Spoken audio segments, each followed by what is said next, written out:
So let's just read the words from Miss Badu. All right. I'm insecure, but I can't help it. My mind says move on. My heart lags behind. I'm insecure, but I can't help it. My mind says move on. My heart lags behind. This ain't your average healing chat. It's healing through conversations with me, Love Lee Brown. Real talk, deep healing, zero fluff. It's your girl, Love Lee Brown, your holistic mental health advocate and your confidence rebuilding coach. I am also your heartbreak repair coach. Okay. When I talk about heartbreak, I'm talking about what we have gone through. I'm being very honest and open. I don't talk to you guys about anything that's not happening. And I want to say up front in this episode, it's going to be a three-part episode with my take on grief based off of Green Eyes by Erica Badu from Mama's Gun. If you've listened to the song and your whole body didn't feel it, this might not be a podcast for you, okay? It may not be. Also, I want to just put out there will be some shit talking and some words said, okay? If you are one of those people that's like, oh my God, I can't believe she cursed, this ain't your shit. This ain't for you.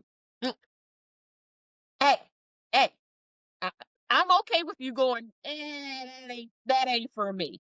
Okay? Because heartbreak is not one of those moments where everybody got a different way that they handle it. My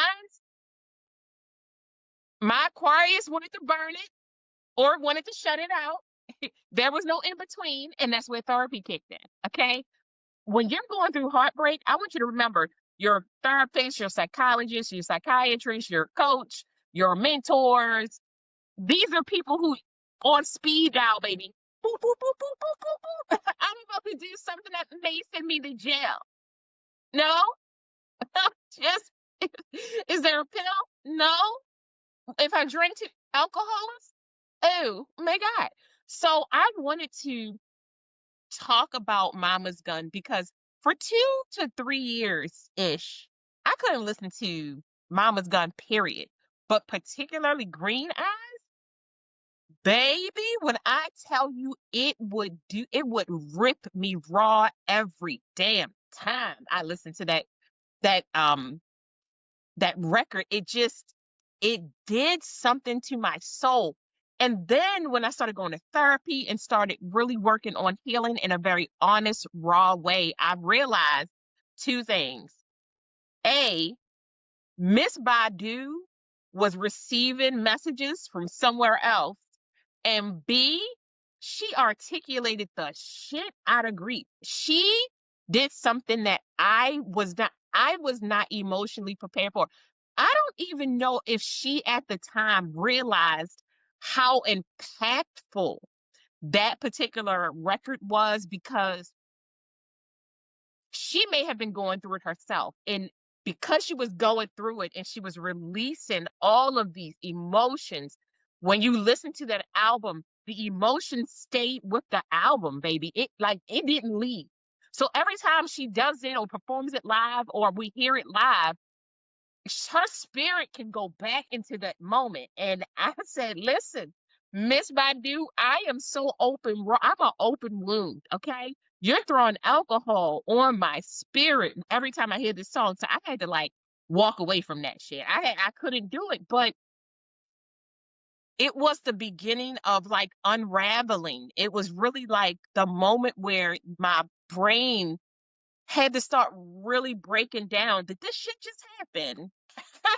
Did this shit just happen? Because heartbreak in a relationship, it feels like it blindsides you. It feels like the betrayal is so intentional. The confusion that it causes, and it feels like you are in a world that's very different than everybody else that's walking around.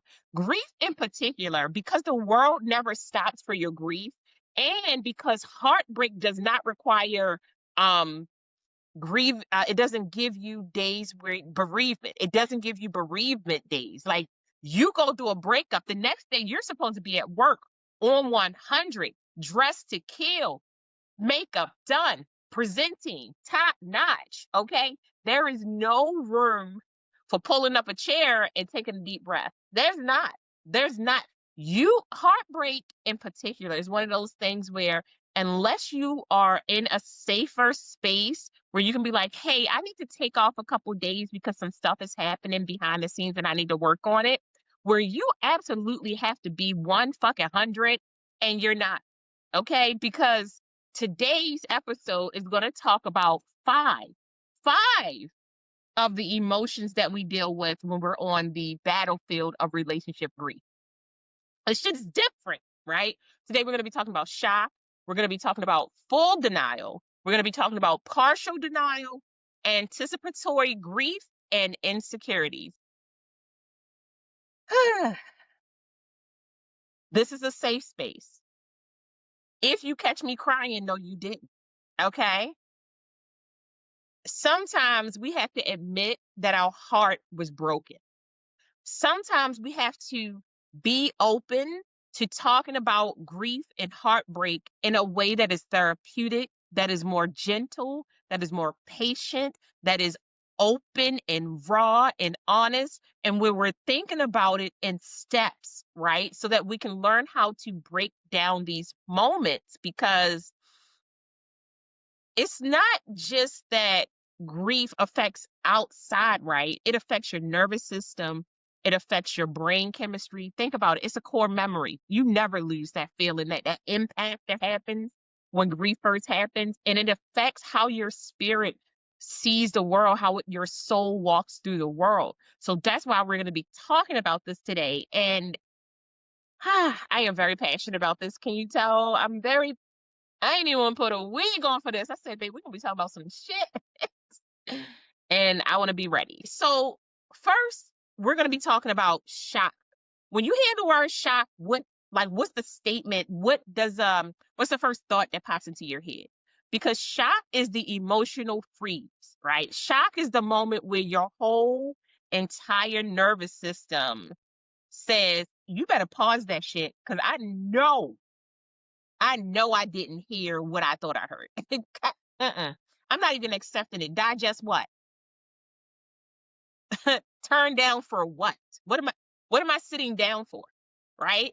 It's that moment where you can't feel sadness.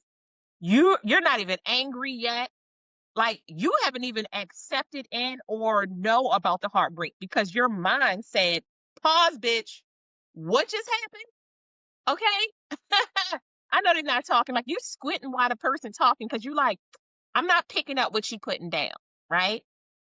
I'm not picking up what you putting down. It's like your body goes quiet because your nervous system is literally turning all the lights off from the top down, right? You don't have anything to really say at the moment because you're still trying to figure out if you being punked. You're looking for Ashton Kutcher's ass. Like, where the fuck is this little white guy at? Because I'm trying to figure out what's happening. And it feels like your spirit leaves your body because it is absolutely floating over top of you like, bitch, what is happening? Shock is survival mode on steroids. And it is our system saying we can't even process all of this at one time. We're not going to make it if we try to download everything they said at one time, because every system that is affected by shock is going to shut us down. Now I am a unconscious pissy mess, right? Because everything has decided it is no longer assigned to me. And that's where I need us to understand that our body, they're not betraying us. It's trying to protect you. It's trying to like hold on to everything that we have. It's trying to make sure that all of your pieces are together, baby. It's like, oh my God, the fuck is happening here? Why are we doing that? So if you experience shock when grief starts to happen, your body is absolutely working for you. It is signaling to everything else like, yo, we have to prepare for war. And it's trying to like Shut everything down that you don't need in order to survive so that you can survive. And I want you to I want you to thank your body right now. Thank it right now because it's doing what it's supposed to do. So let's head on over to full denial. I want to call this the emotional blindfold. What? Who? Not mommy. Not my girl. We don't do that over here. Now, this full denial stage, will have you defending somebody like you Olivia Pope. Okay? You out here defending somebody who didn't fucked around and found out. You defending them like you getting paid a full salary. Okay, you getting paid 32 cents an hour to look a monkey ass fool. All right. This is that stage where you don't even say stuff like maybe I'm wrong, right? That's not what you say. You're like, absolutely not. My person would never do that to me. You're a liar, okay? You're a liar. We are fine. Nothing is happening here, okay? We need to go out and talk to each other. We need to have a date night. I'm gonna get myself together, right? They were stressed out and maybe we're just not hearing the whole story because it's not like that. It's not like that. I know their hearts. I know who they are to their core, and they would never do that to me. You you heard yourself say that. You heard your you heard yourself say that, and you still said that shit out loud, baby. Your heart will work with you to filter truths that your brain can't process yet. Your heart will it will filter the truth because your brain can't process what's happening yet. Your heart is like, not Mike. No, they would never. Kevin would never do that. Sheila is a good woman. You just caught her in a bad situation. I have been there. Oh my God. Oh my God. And we feel foolish when stuff like that happens, right? But it's not foolish.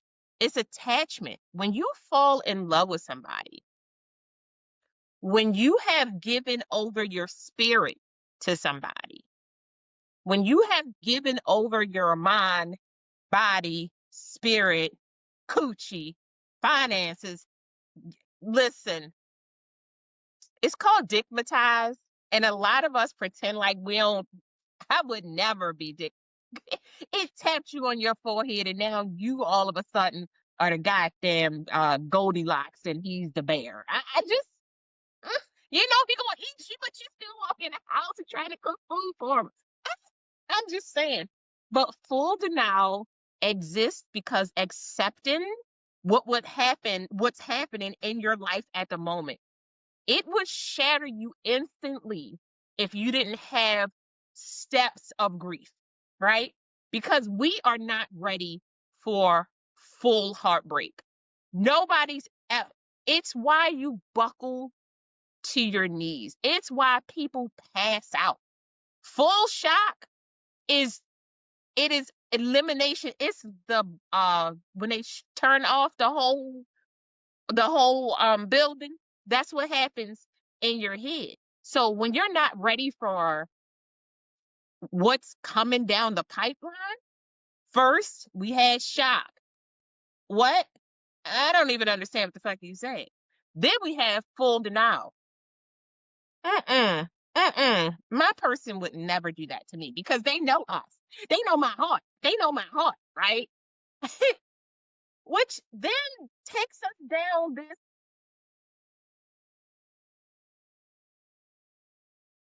it takes us down this road. We have to sit down. We have to take a deep breath. We have to phone a friend. We have to we have to go to sleep because our eyes are puffy, our brain is muddled. We haven't had a moment to like digest all the shit that's happening. So the lights go out. And when those lights come back on, some of us start smelling something a little off. We start remembering, we like get a glimpse of who the fuck we were. And then we walk into partial denial, selective reality. So partial denial is when the truth, it's the elephant in the room, right? It's sitting in your lap, legs crossed, ready to talk. And you still sitting there with the shit like, we were struggling. If I would have just been skinnier, I needed to make more money. Every couple fights, maybe I was just being overly sensitive.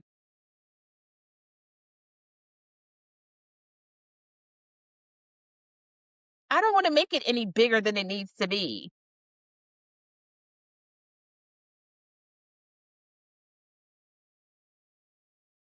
Baby, this is the moment where you're not even lying to yourself, right? You're just editing the truth so it sounds good when you open your mouth. you you're not because in here, your medulla blabber.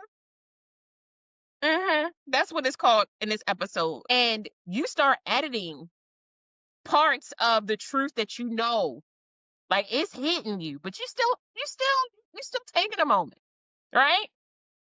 But partial denial lets you see the truth without actually feeling it, right? So you are trying to like throw all of the facts on a whiteboard and be very literal with it, right? We were just struggling. You were struggling. There's a reason why you were struggling. They were friends.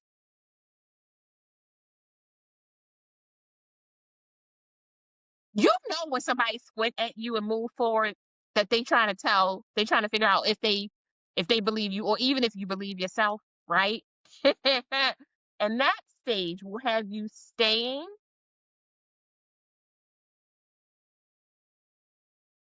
I just I had a moment even in my head. That stage will have you staying past your emotional checkout date, right? Like that partial denial will have you sitting in some shit for some days, hours, or years. Because heartbreak doesn't always cause you to leave, right?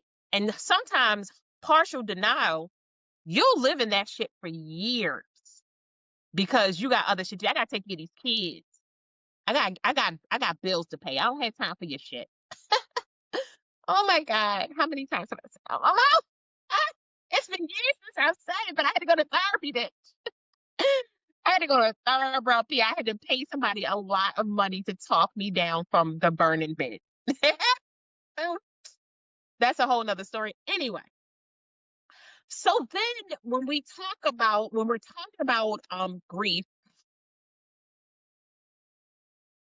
I want us to add in something that we don't always know how to articulate, the anticipatory preparation, right? That anticipatory grief, the mourning of the future, mourning the death of the relationship you thought you were going to have, mourning the person that you thought was in your face, mourning the life that you thought you were going to have together and separate.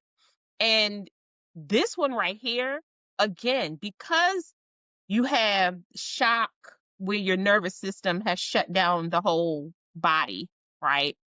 And then full denial because how could I make a judgment about like such a poor judgment about a person that I've given my life to? I've given you privileges that I don't give to anybody else. And then as you kind of sit down and sit in it and start to realize that some shit just smell funny and that partial denial kicks in and you're trying to not let your emotions Tasmanian devil through the world and you're trying to be very literal about everything, that anticipatory grief, that mourning the future self, that shit starts to hurt.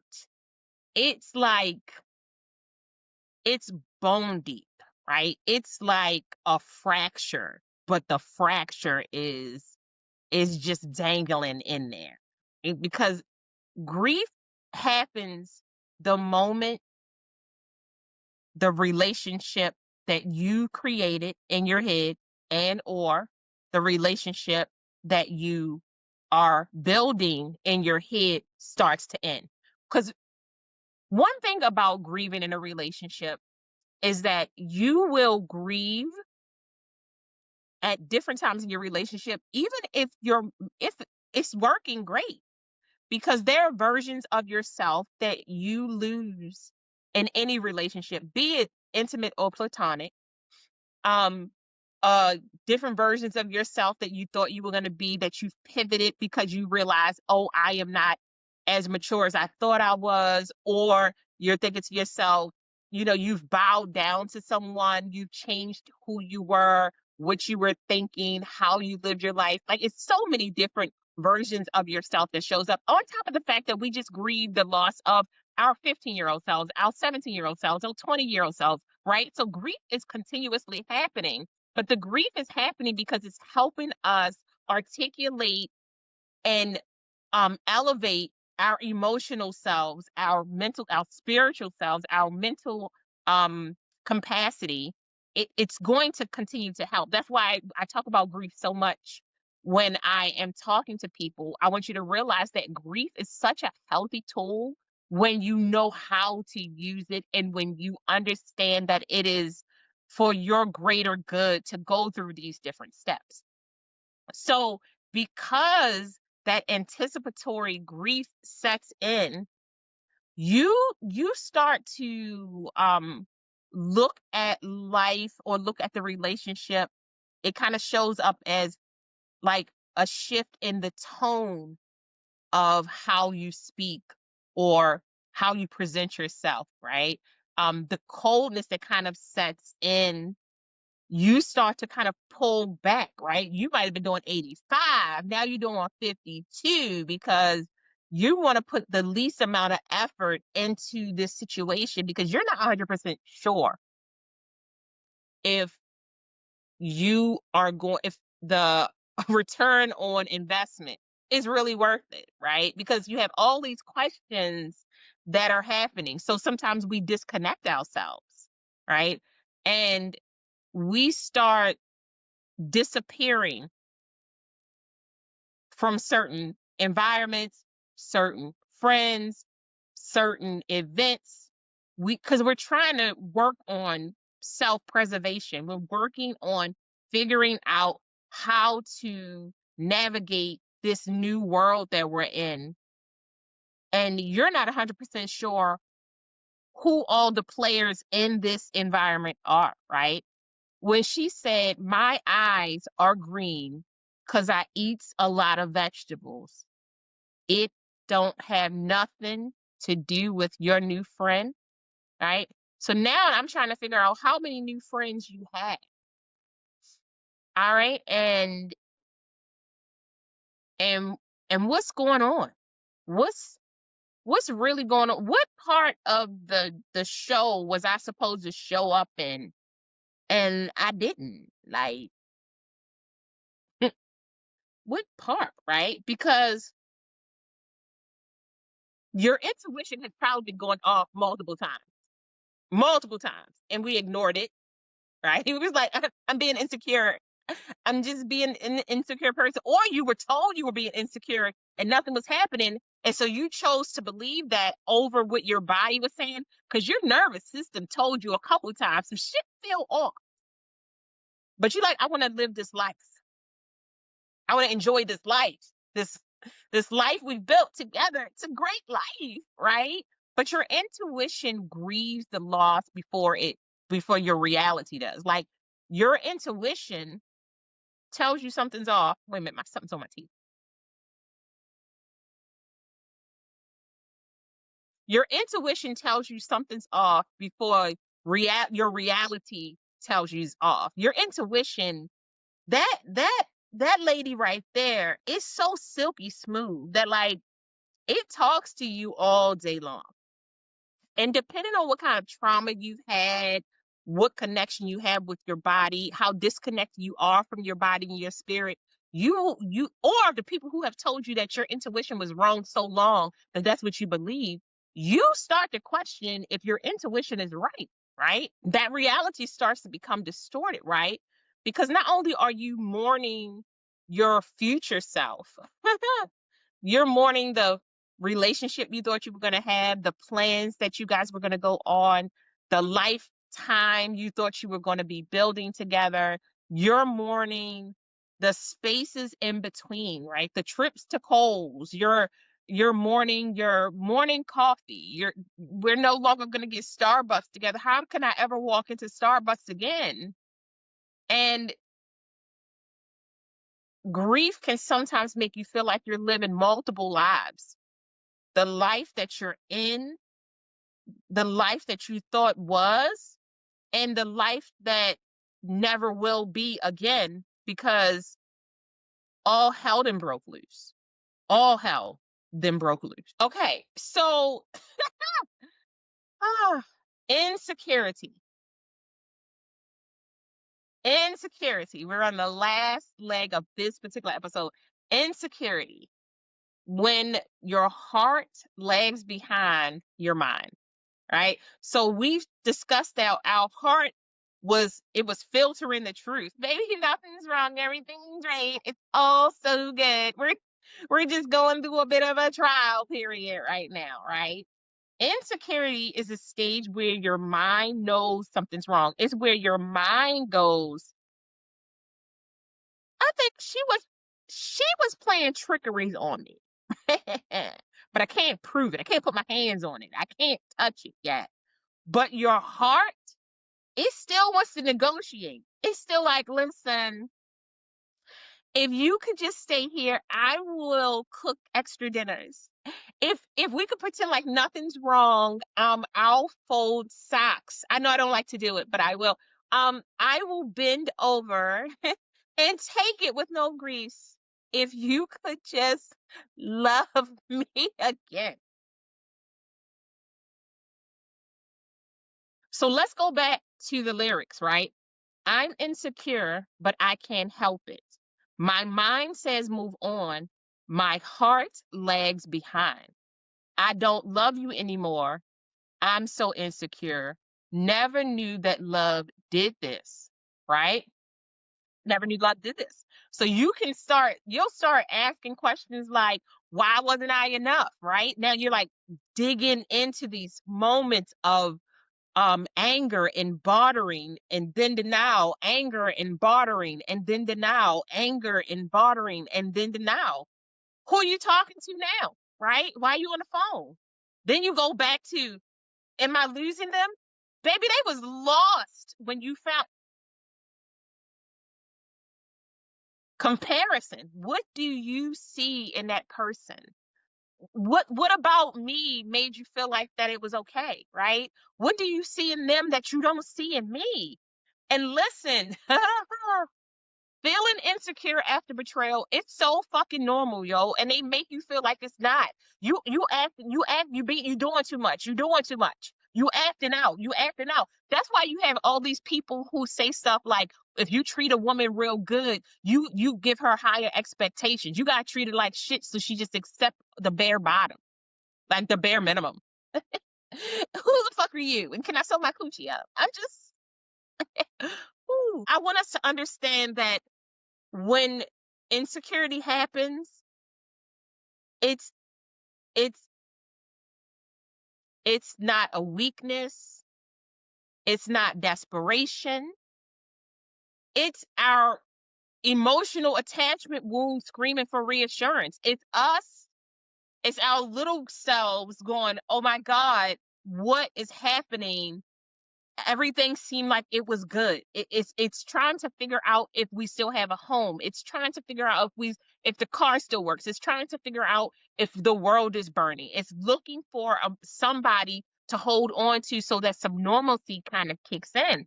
And I had to realize for myself that that insecurity that kicked in, it's different for everybody.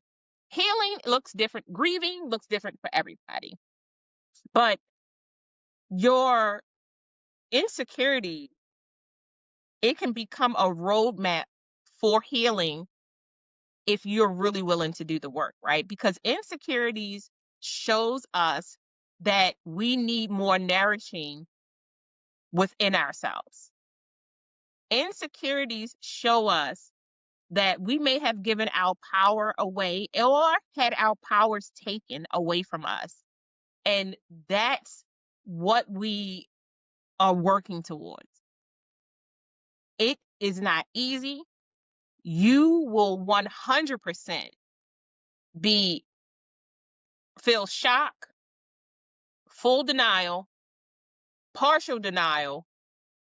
Like that, those stages by themselves, baby, it is like a song that's on repeat for as long as it takes before you really acknowledge that some shit is really off and I need to start figuring out what's happening. Which then that anticipatory grief starts to set you up to even think about an outline for what's happening. And then your insecurities, those are your soldiers that start to wake up, right? They were wounded. Boom, I got hit. And you're trying to figure out what you need in this movie in order for your soldiers to rebound. So those insecurities that's set up, that's your wounded soldiers, those are the ones that's going to start working on a game plan. Because each one of these stages, they disrupt your decision making. Listen to me. Each one of these stages, it disrupts your decision making. So for shock, right? It shuts down your emotional self. No logic, no clarity. What the fuck? I don't even know what you're talking about. Full denial. You start making choices like your relationship never had an issue, right? There's no facts, just fantasy living there. And then partial denial, where you start trying to minimize red flags and you start gaslighting yourself into believing that they would they, there has to be an excuse, right? I was to blame, you were to blame. We can just talk about it and get past it. And then you hit a space where you be like, hmm, hmm, hmm, maybe I need to do a little more. I need to hold on a little tighter. I need to, but your brain be like, but even like, no, I just need to hold on a little bit more, right? Because if I hold on, it won't slip through my hands. But your brain like, I don't feel like we're making the best decision. But then you're like, but if I just hold on a little bit tighter, and your brain's like, we need to work on some stuff because I feel like our security blanket is missing. Like there's some. Did anybody hear the alarm go off yet? Your insecurities, where you make emotional decisions to avoid the abandonment. Listen, I know I said I choose a aggressive bitch and listen at the same time. I said listen. Listen. This is these insecurities will cause us because okay, so like remember, we had shock, full denial, partial denial, anticipatory grief. We're in security. I mean, we're in the stage of insecurity where your emotions are they are playing with you. They are literally playing with your life, right? Because you're rereading text, you're cussing out people because you done went online talking about all this shit. Now you trying to defend the person because in defending them, you're defending your decision making about being with them. you start replaying all the good times, and then sometimes the bad memories. It's like when you watch one of them shows where it'd be like a really good scene happening, and then you hear like din it, and then you turn back around and they're like playing on the swings and the kids are giggling, and then you hear din it, and you try to ignore that. So you start replaying the memories. We had such good times, right?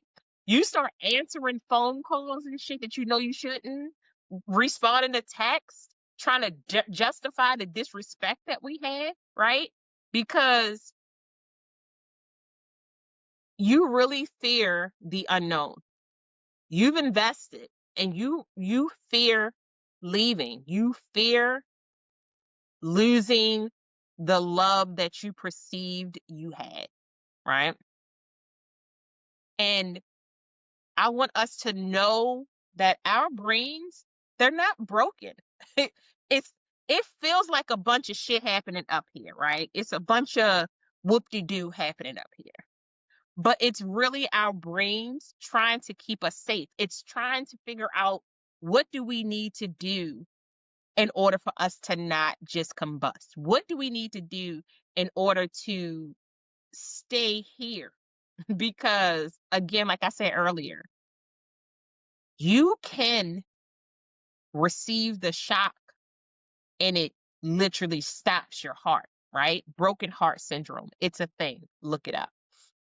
And I want us to just, I know I said a lot, right? I know I said a lot. And I knew for me that this particular song, it was different for me.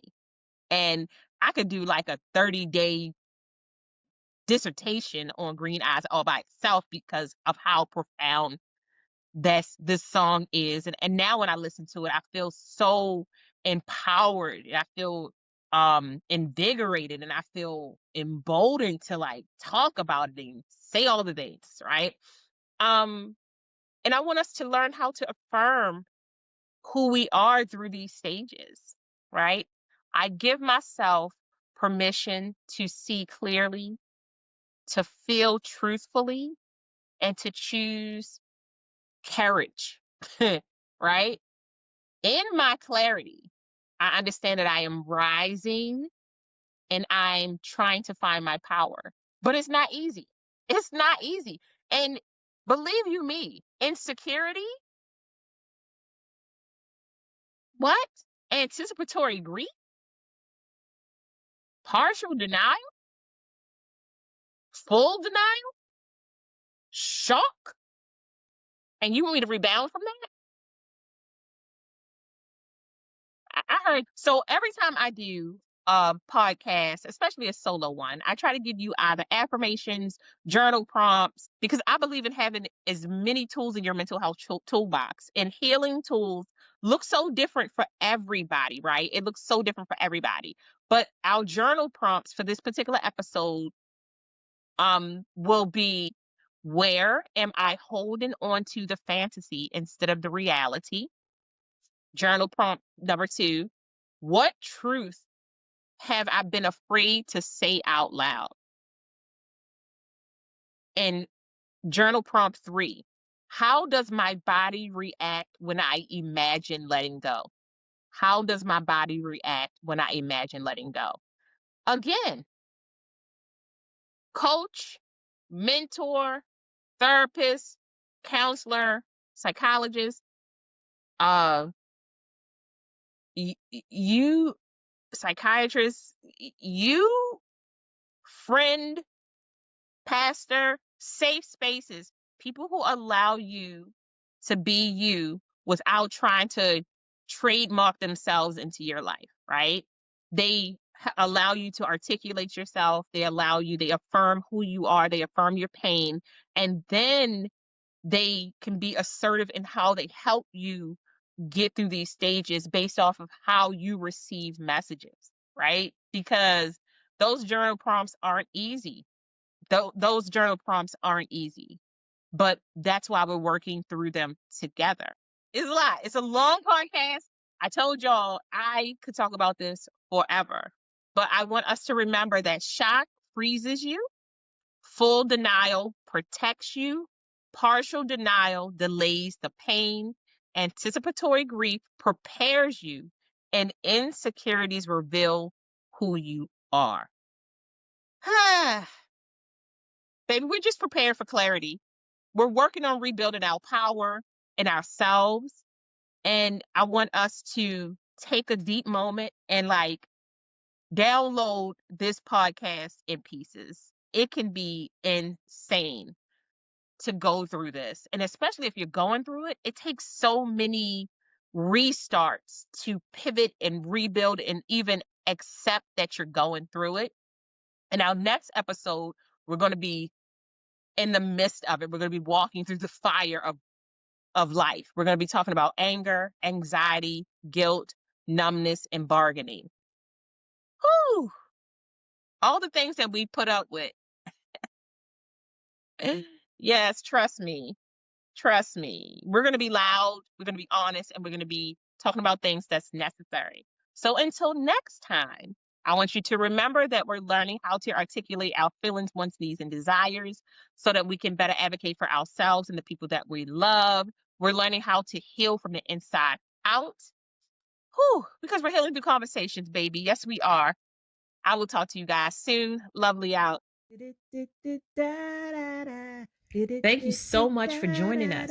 We hope you found some healing, connection, and joy. Until next time, bye, loves.